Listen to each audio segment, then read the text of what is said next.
Hola a todos, mi nombre es Ana Rodríguez, estudiante de la carrera Psicología por la Universidad de Yacambú.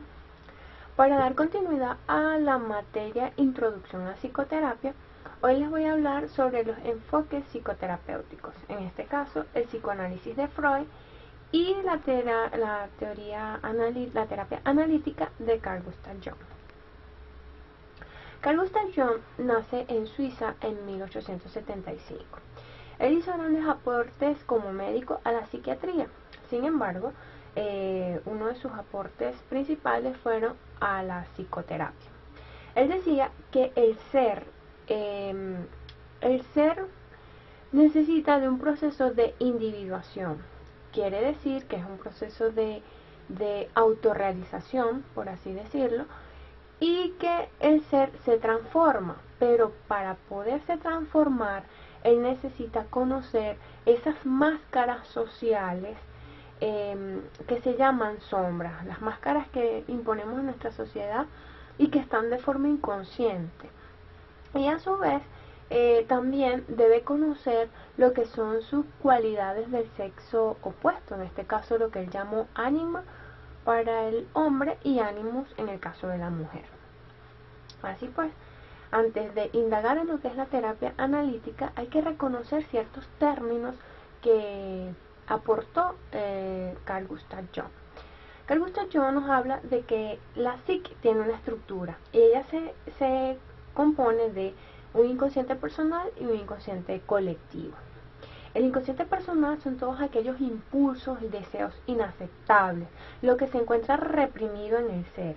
Y a su vez, este inconsciente personal está compuesto por los complejos. Los complejos son una fuerza impulsadora, es decir, es una manifestación que el sujeto hace sobre un tema en específico, pero de forma inconsciente. Un ejemplo de ello puede ser aquel sujeto que quiere emprender un negocio. Él inconscientemente a cualquier conversación lo va a traer de forma inconsciente, ese deseo de montar un negocio, por así decirlo. Y donde muchas veces el receptor en una conversación quedará como que la persona no necesita hablar de ello porque no hay coherencia con lo que se está hablando, pero él lo trae de forma inconsciente. Y a veces estos complejos no necesariamente tienen que ser negativos, pueden ser positivos como en el caso del deseo de montar un negocio, pero que es positivo porque él tiene el deseo de generar una fuente de empleo y por ende generar un servicio a la comunidad donde vaya a estar el mencionado negocio. A su vez, la estructura de la psique viene por el inconsciente colectivo. El inconsciente colectivo se constituye de las situaciones vistas, heredadas. Se dice que es la sabiduría de los siglos, puesto que contiene todas estas imágenes que se revelan en sueños y fantasías. Y en estos sueños ellos revelan el problema, pero también la solución. A su vez, el inconsciente colectivo viene dado por los arquetipos. Los arquetipos son todas aquellas formas de pensamiento universal. Estas imágenes son despertadas por un pensamiento y muchas veces genera un aprendizaje. Si no se genera un aprendizaje, el ser permanece en estado primitivo.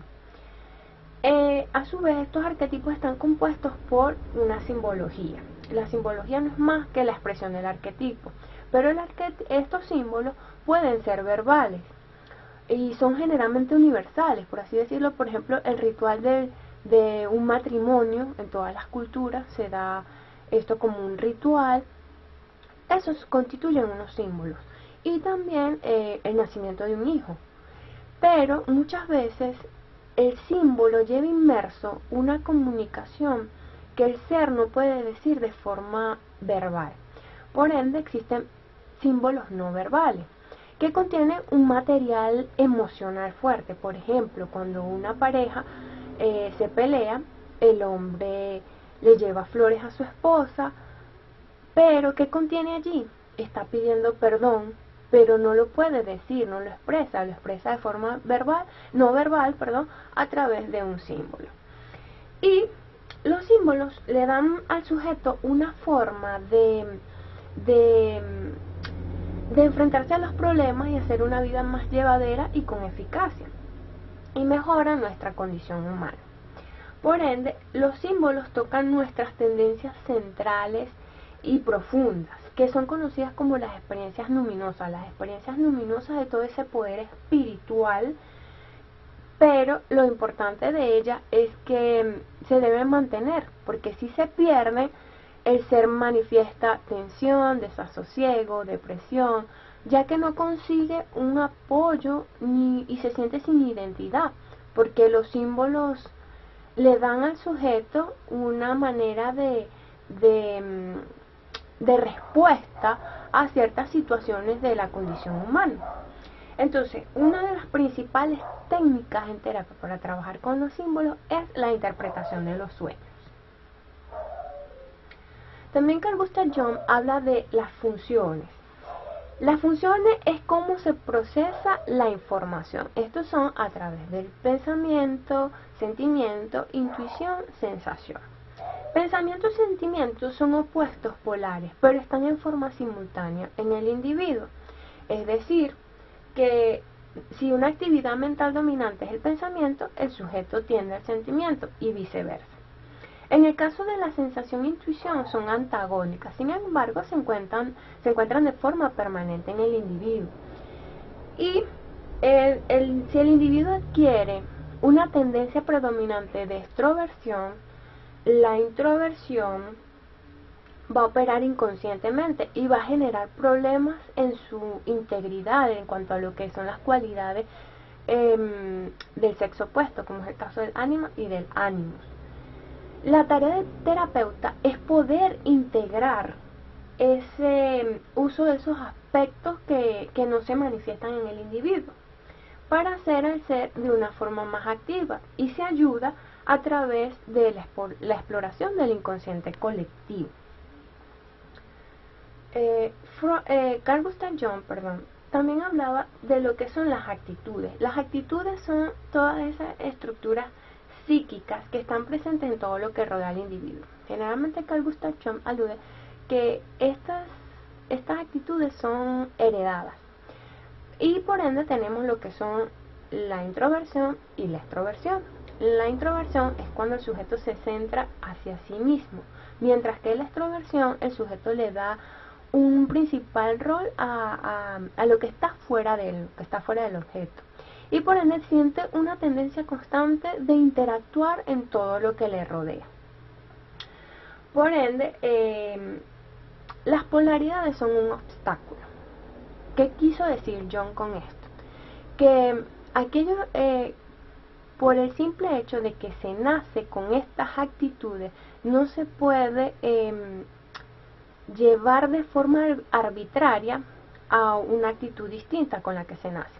Por ello, la importancia de que al niño, si predomina las actitudes introvertidas, no se le debe impulsar de forma arbitraria, como vemos en la sociedad, a que sea extrovertido, porque él mismo lo va a ir descubriendo a través de su etapa de desarrollo.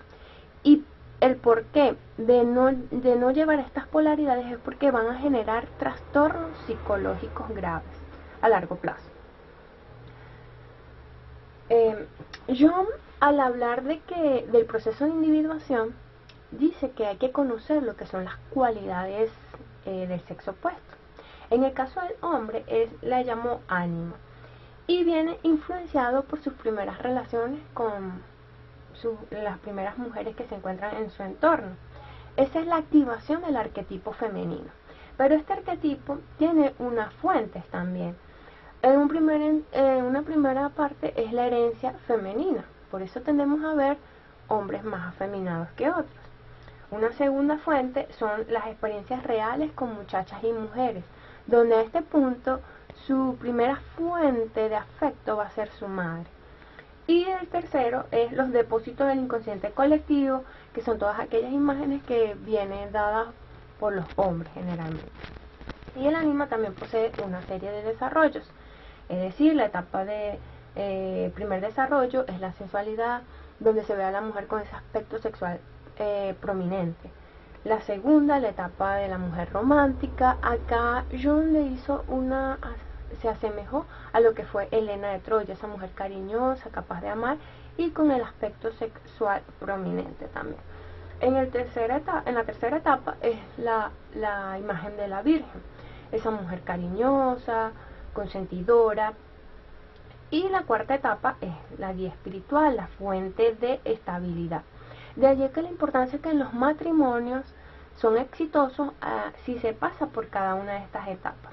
Si el ánima se suprime, el individuo va a padecer problemas psicofisiológicos graves.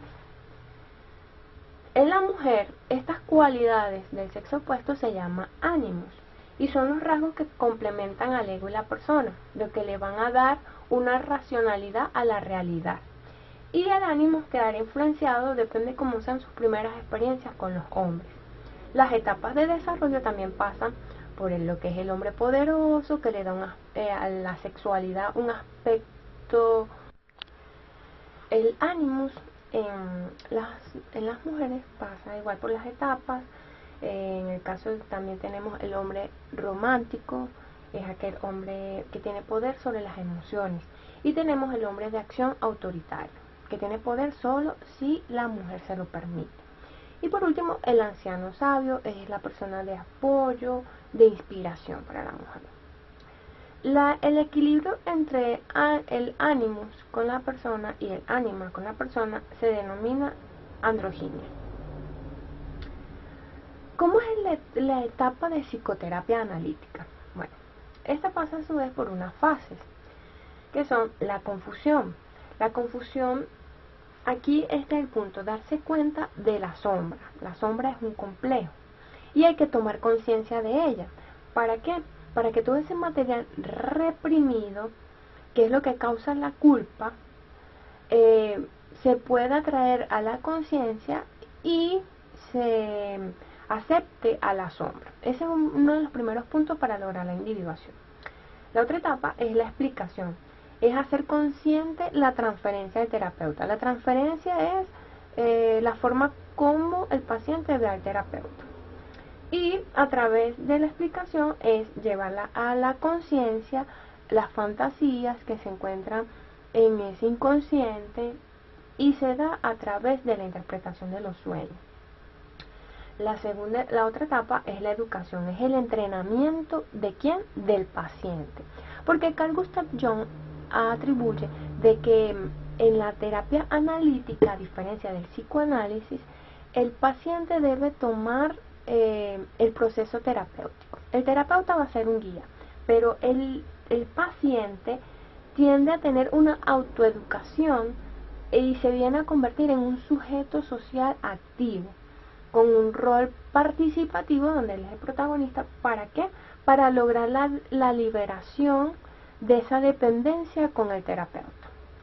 Y el proceso de transformación, que cabe destacar que no es un proceso para todos, sino para aquellos pacientes que no se sienten bien en su adaptación social y que por ende genera una neurosis colectiva, por así decirlo, lo cual repercute negativamente en el individuo, y por ello se trabaja en la transformación ética en la vida para lograr el proceso de individuación.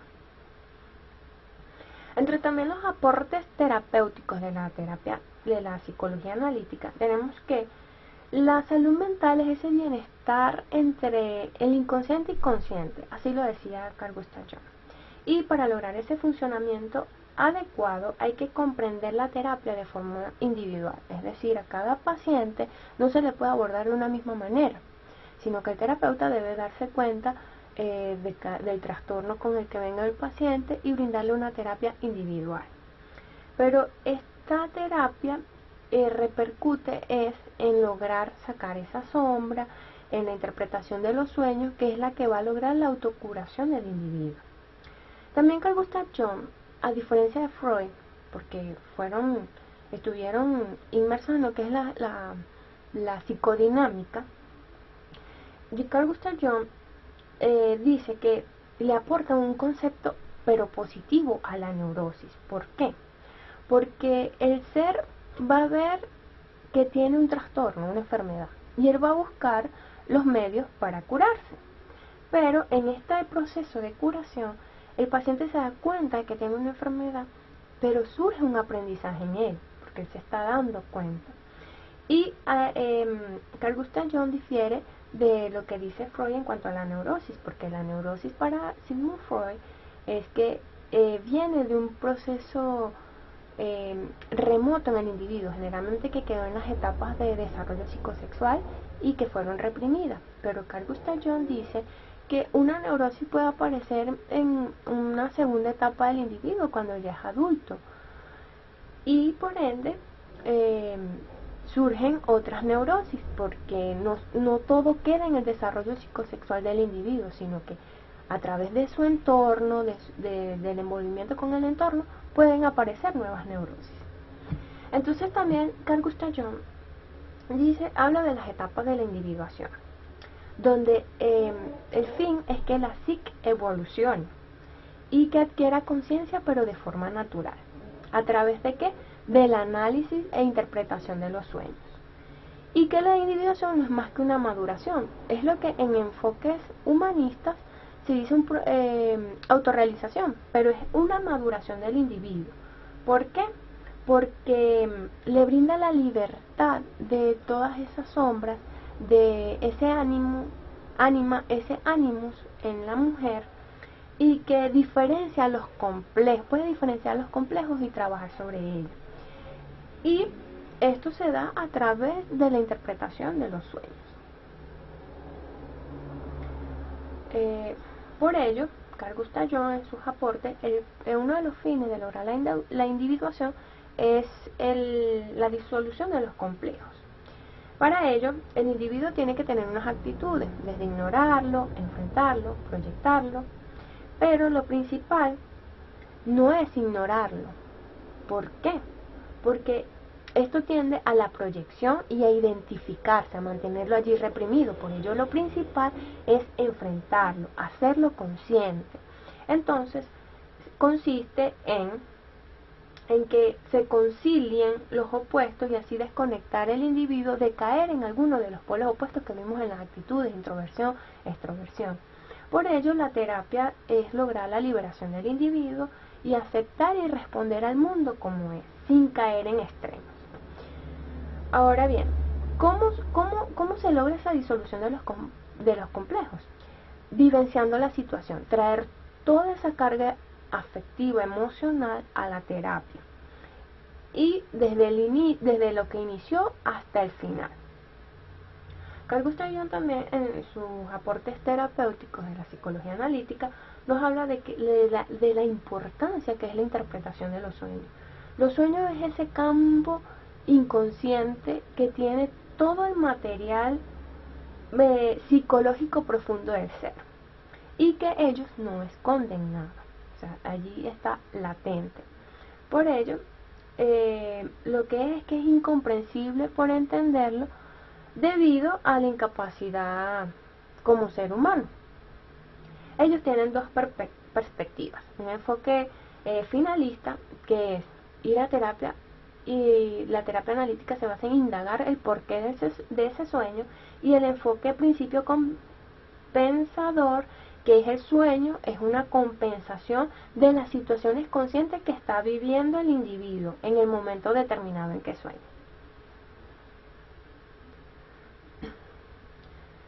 Es importante en la psicología analítica tomar en cuenta lo que es la personalidad del terapeuta y la contratransferencia. El terapeuta debe estar al 100%. Es una terapia cara a cara, más allá de dejar a un lado el diván. Esta ubicación lo lleva a ser más partícipe del proceso, y donde el paciente terapeuta sufren transformaciones. La transferencia se da de forma espontánea, y sin embargo la transferencia es vital en los individuos, ya que muchas veces ayuda y otras envenena. Por ello que no le dio, a diferencia de Freud, le da una carga importante en su psicoanálisis. El aporte terapéutico de Jung la menciona, pero no le da esa carga de relevancia. Y el fin principal de la terapia analítica es evitar esa dependencia del paciente con el terapeuta. ¿Por qué?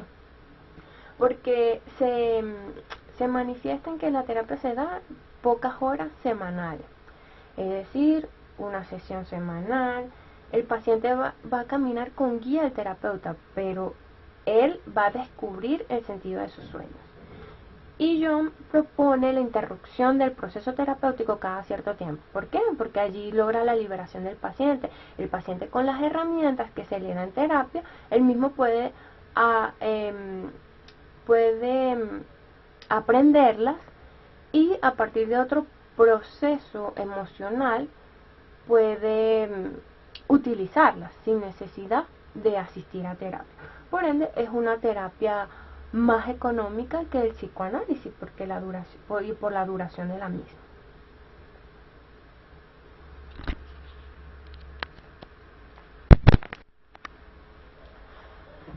Sigmund Freud, en su enfoque psicoanalítico, él al principio habló de lo que trabajó con la hipnosis de Breuer, pero este era un proceso catárquico donde la persona bajo efectos de hipnosis curaba la histeria.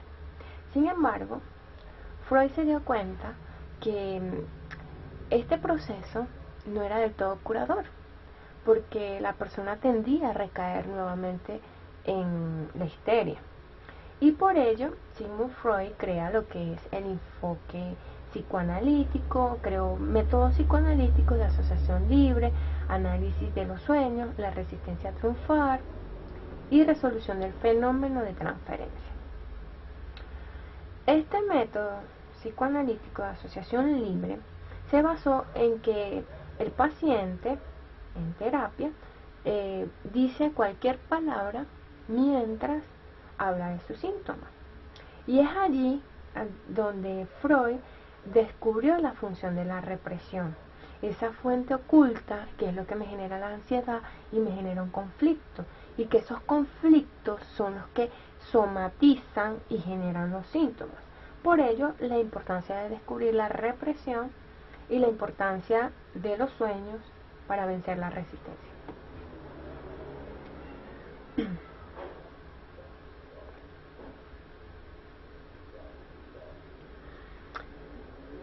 Sigmund Freud habla de los niveles de conciencia. Estos niveles son el inconsciente, el preconsciente y el consciente.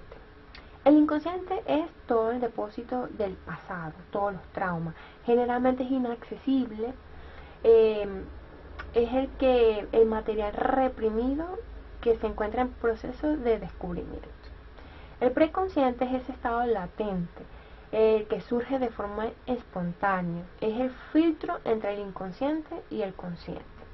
Y el consciente es la conciencia, la realidad. La formación de la personalidad, según Freud, él dice que se halla entre el id, es el yo inferior, es inconsciente, la parte inconsciente de la psique, es el que presiona al ego para conseguir placer. El ego es el yo controlador, es el estado intermediario, es el que contiene todas las actividades psicológicas superiores, como es la percepción, el pensamiento, y se encarga de observar a través del principio de la realidad. Es la función principal de todos los procesos cognitivos. El superego es el aspecto moral, el que le otorga conciencia al ego y le causa culpas. Se da en la formación en la infancia, donde ve a los padres como seres divinos, y es con el desarrollo del complejo de Edipo y de Electra en el caso de la niña. Es importante conocer los conflictos provocados por el superego para comprender el psicoanálisis.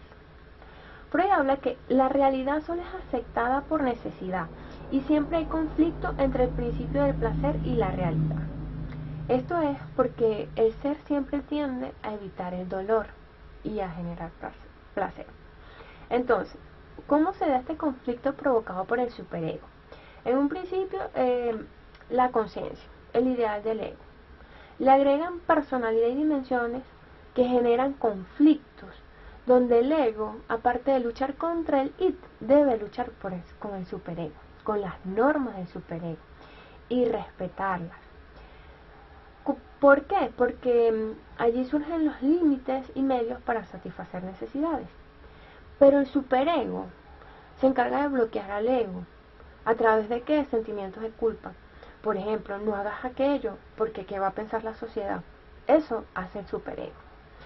Y el ego se fortalece cuando rompe con todos estos bloqueos, tanto del id como del superego. Sin embargo, hay que darle una gran importancia al superego, puesto que si permaneciéramos como seres primitivos, los seres humanos se extinguen. Porque imagínense que el id es el que conduce todas las conductas, o sea, por generar placer, no me va a importar nada y voy a tender a hacer lo que quiero. Entonces por ello es la importancia del superego, mantener al id, de aquellas conductas que no muchas veces son sanas para el individuo y que generan malestares, de los cuales se asisten a terapia. Sigmund Freud nos habla de lo que es el desarrollo psicosexual del individuo. Él dice, él le da importancia a una serie de órganos que pasan por etapas y conforme las necesidades se satisfacen, va ascendiendo hasta la última, que es por el medio por el que se canaliza la libido. Entonces, la primera etapa es la etapa oral, donde el ser desde el que nace, su órgano de contacto con el mundo externo es la boca. ¿A través de qué? De la succión de la leche materna de su madre. La importancia de esta etapa es el sentido de autoridad, porque van guiadas por la búsqueda del placer, o sea, es inconsciente. Un extremo en esta etapa causa frustración y en otro extremo indulgencia. Por ello vemos que en cada una de las etapas se forman rasgos en la personalidad de los individuos. En esta etapa, por ejemplo, se forma lo que es el optimismo frente al pesimismo, confianza, desconfianza, manipulatividad, pasividad, admiración, envidia, engreimiento, autodesprecio. La siguiente etapa es la anal. Es una etapa que va de aproximadamente los 18 meses hasta los 3 años de edad. Acá las necesidades son anales. Es lo que Freud dice, donde el sujeto tiende a controlar los esfínteres. Los rasgos anales se entienden en función de obediencia, obediencia obsesiva, desafío, y donde sus formas extremas causan anormalidades. ¿Ok? En estos casos, de igual manera, un primer ámbito causa frustración y el otro indulgencia. Así vemos el rasgo de la personalidad en esta etapa, donde se forma la mezquindad frente a la generosidad excesiva, la estrechez frente a la expansión, la obstinación frente a la conformidad, el orden, el desorden, el desaseo, la meticulosidad, la precisión, la vaguedad y la puntualidad estricta frente a la informalidad. La siguiente etapa es la etapa fálica. Va desde los 3 años de edad hasta los 7 o 8 años. Es una etapa donde el individuo aprende a diferenciar el sexo masculino y femenino, donde el individuo va a tener sus primeros contactos con otros niños y va a aprender cuál es su lugar, a ceder a ciertas normas y a no ceder, a aprender a que no se violen sus derechos en muchos casos. Acá surgen dos complejos claves, el complejo de Edipo en el niño y el complejo de Electra en la niña. El complejo de Edipo es donde el niño tiende a rechazar a su padre porque ama a su madre, pero él teme por la castración de parte de su padre. Y se desarrolla como tal el complejo de Edipo cuando el niño ve a su figura paterna como admiración y quiere ser como el padre. En el caso del complejo de Electra, la niña siente rivalidad con su madre por el padre y tiende a llamar la atención en cada momento de su madre. Pero aunque la niña, al igual que el complejo de Edipo, se pase a un siguiente estadio, donde ya no ve a la madre como su rival, donde se pregunta el por qué ella no tiene pene, esta etapa va a generar muchos sentimientos claves para la formación de la personalidad en el caso de la mujer, porque siempre va a tender a ese conflicto con su madre. En esta etapa los rasgos de personalidad prominentes son la vanidad, el odio a sí mismo, el orgullo, la humildad, insolencia, vergüenza, sencillez, elegancia, coquetería, evitación a la sexualidad, castidad, promiscuidad, alegría y tristeza. Freud habla de que hay un periodo de latencia en el individuo. Esta etapa no es una etapa, es un periodo que va de aproximadamente de los 8 años hasta los 12 años, donde inicia la etapa final. Y son los preparativos a esa etapa venidera que va a ser la etapa genital. Acá se consolidan todos esos rasgos de personalidad, pero no hay inclusión nueva. Acá se sigue con lo que es los patrones anteriores. Ahora bien, la etapa final de desarrollo psicosexual según Freud es la etapa genital. Es el último periodo donde se le da importancia a lo que son los instintos sexuales, la maduración de la sexualidad, que tiende a la heterosexualidad. Los órganos sexuales van a ser el foco de placer y donde se da la madurez personal.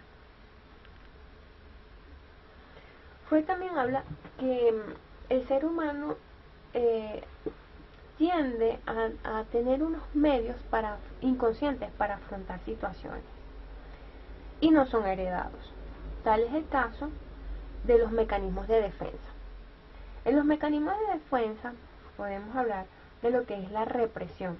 La represión es la exclusión inconsciente del ser, porque siente una amenaza, donde una manifestación emocional es olvidada, pero no es eliminada. Y el proceso del psicoanálisis, la terapia del psicoanálisis, es liberar al paciente de esa represión. En el caso de la racionalización, es donde se disfrazan los defectos, es donde el sujeto tiende a justificar una conducta. Un ejemplo sería un joven que quiere experimentar relaciones sexuales. Él va a tender a justificar esta conducta, es decir, lo voy a hacer porque mis demás compañeros lo han hecho. En eso se basa la racionalización, el buscar un porqué a una conducta, aunque no sea del todo positiva para el desarrollo de la personalidad. El otro mecanismo de defensa es la proyección. La proyección es la atribución falsa de cualidades. Es donde el ser se proyecta en otros. Es decir, donde aquello que me causa malestar emocional hacia un individuo es lo que yo estoy proyectando. Un ejemplo es un chismoso. Lo que me molesta de otra persona es porque yo lo tengo. El desplazamiento. Desplazamiento se puede decir, siempre amas a quien hieres. Un ejemplo de esto es cuando el jefe de una familia tiene una situación en el trabajo que le causó molestia. Este ser carga emocionalmente con toda esa situación y la lleva a su hogar y descarga con sus subordinados, que en este caso vienen a ser sus hijos y su esposa. Eso es el desplazamiento, ese mecanismo de defensa donde no enfrento a quien me hirió, sino que lo desplazo a otras personas, me descargo con otras personas. Y la sublimación son las salidas inofensivas sin causar tensión. Ok, ¿cómo se da ese proceso de terapia en psicoanálisis? Primeramente, el psicoanálisis tiene un método que es curar por la palabra a través de la asociación libre, que es con lo que innovó Sigmund Freud, y consiste en varias horas sobre el diván donde se ayuda al sujeto a ser consciente del conflicto conflicto que está reprimido. Y el analista lo va a llevar de forma inconscientemente. ¿Mediante qué? Mediante el proceso de conversación. El sujeto va a hablar de forma inconsciente de su conflicto a través de sus síntomas y de alguna palabra que va a asociar el terapeuta. Al hablar de esta palabra le va a otorgar un alivio al dolor psíquico que él tiene. Este proceso de terapia perdura una vez culminado el tratamiento y el analista se mantiene en atención flotante, es decir, toda palabra que va a decir el paciente él la va a asociar como el principal conflicto. Acá también en la terapia del psicoanálisis se da lo que es la interpretación de la transferencia. La transferencia es cuando el paciente siente alguna carga emocional con el terapeuta, pero estas cargas emocionales son inconscientes, puesto que son los traumas que él trae realmente, que pueden ser los conflictos con sus padres, porque no se terminó de conformar un complejo de Edipo, complejo de Electra, y es lo que el terapeuta va a interpretar de esa transferencia, porque allí es donde reconoce el origen del sufrimiento del paciente. La resolución es resolver, liberar al paciente quitando ese conflicto por asociación libre. También existe un encuadre. Un encuadre es el paciente, la ubicación del paciente sobre el diván, el terapeuta detrás de él. ¿Por qué esta ubicación? Porque él va a estar en atención flotante a todas las palabras que va a decir el paciente. Es una sesión analítica, puede ser diaria, con varias sesiones a la semana, y pues la psicoterapia puede durar años. En la transferencia es donde el paciente y el analista va a diferenciar todos esos conflictos, y el paciente se va a proyectar todas esas figuras parentales en el terapeuta, que es la situación original del conflicto. ¿Cuáles son los tratamientos psicoanalíticos según Freud? Está la psicoterapia psicodinámica o la psicoanalítica. Existe en los adultos una psicoterapia de baja frecuencia semanal, es decir, donde el paciente asiste a psicoterapia, donde hablan un punto específico sin ahondar en aquellas represiones, en aquellos conflictos a través de la asociación libre. Acá se trata un asunto particular, un adulto neurótico, un adulto que presenta problemas en el lugar de trabajo, que tiene problemas en cuanto al crecimiento personal, pero pasan a un segundo plano, una psicoterapia más compleja, de acuerdo a cómo vea el terapeuta la situación. Acá no se da lo que es la transferencia, y dependiendo de lo que vea el terapeuta en el paciente, se va a pasar al psicoanálisis de alta frecuencia. Tratamientos psicoanalíticos también existen.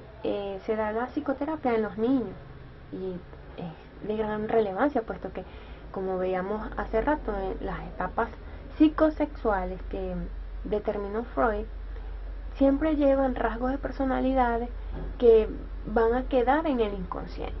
Entonces allí la importancia de que los niños asistan a psicoterapia. Ellos no están exentos de trastornos. Por ende, en cada etapa de desarrollo psicosexual puede quedar alguna frustración que hay que trabajarla en terapia. Los tratamientos específicos, el terapeuta los va a determinar, va a ir acorde de la edad, va a ir viendo qué estrategia le va a servir a cada niño. También pueden ir los adolescentes que tienen una carga emocional fuerte, y todo ello se trabaja en terapia. ¿Para qué? El fin es la resolución de los problemas. En tratamientos psicoanalíticos también está el psicodrama psicoanalítico. ha sido usado en Estados Unidos y en Francia. Generalmente es pacientes con inhibiciones, aquellos pacientes que tienen problemas para desenvolverse en sus relaciones interpersonales. En esta terapia de psicodrama existe un líder que guía al paciente, puede ser el terapeuta o si no otros coterapeutas. Y el paciente va a interactuar a través de roles. El guía le va a dar un rol y va a entenderlo el terapeuta, que es el que contiene el material inconsciente, el conflicto. Por ende, el terapeuta también traslada el significado latente para, para hallar el proceso inconsciente que está proyectando el individuo. Otros tratamientos psicoanalíticos son la terapia psicoanalítica de pareja o familiar. Acá es descubrir cómo son las dinámicas de la pareja y la familia, que siempre están atascados en conflictos recurrentes, donde se proyectan, donde hay análisis de aspectos incompatibles y repetición de actos y fantasías que están inconscientemente. Por último está el grupo psicoanalítico. Es un grupo de 6 a 9 miembros donde tocan un tópico en común que puede ser para el desarrollo personal, autorreflexión. Pues es un tipo de grupo psicoterapéutico y ve al grupo como un todo, donde se habla de la libre discusión de un tema. Estos fueron los dos enfoques terapéuticos para dar cumplimiento a la cátedra de introducción a psicoterapia. Muchas gracias por su atención.